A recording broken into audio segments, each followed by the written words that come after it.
Главы муниципалитетов должны полностью пересмотреть свои расходы на ближайшие 3 года и расставить нужные акценты, чтобы любое расходование бюджетных средств было эффективным. В противном случае спрос будет самым жестким. С таким заявлением сегодня на заседании правительства Коми выступил Вячеслав Гайзер.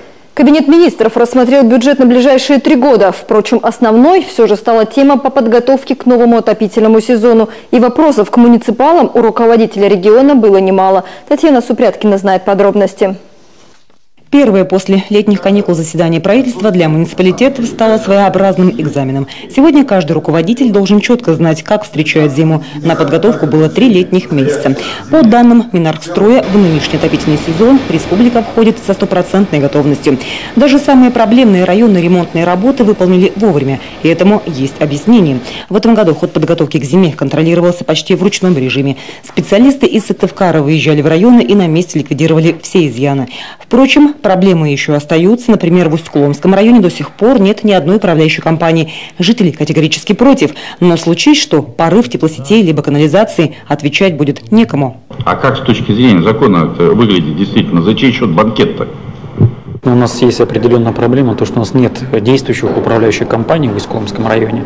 А есть такая форма непосредственного управления, когда люди своим советом определяют, как они будут жить. Либо ТСЖ, в случае ТСЖ это юридическое лицо, либо совет это чаще не юридическое лицо. Поэтому все отсюда вопросы. Действительно приходится жителей уговаривать, давайте промоем все-таки, где-то там перекроем крышу. Ремонтная кампания еще продолжается и в Троицко-Печорске, и в Сыктывкаре. Но здесь это связывают с очень большими объемами работ. Самая главная проблема, с чем пытаются бороться муниципалы, это долги потребителей за жилищно-коммунальные услуги. На сегодня эта сумма неплатежей составляет более 6 миллиардов рублей. Причем долг в некоторых районах только растет. К слову, это последнее заседание правительства в нынешнем составе. После инаугурации вновь избранного главы республики кабинет министров обновится. Я хочу поблагодарить всех, кто работал в это очень непростое время, работал вместе со мной.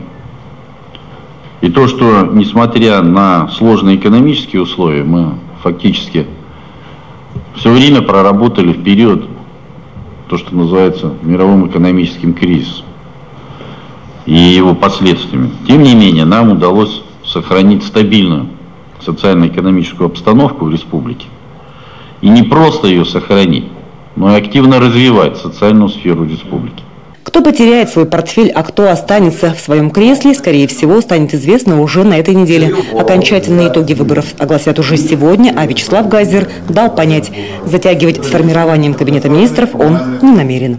Татьяна Супряткина, Дмитрий Ведерников, телеканал Юрган.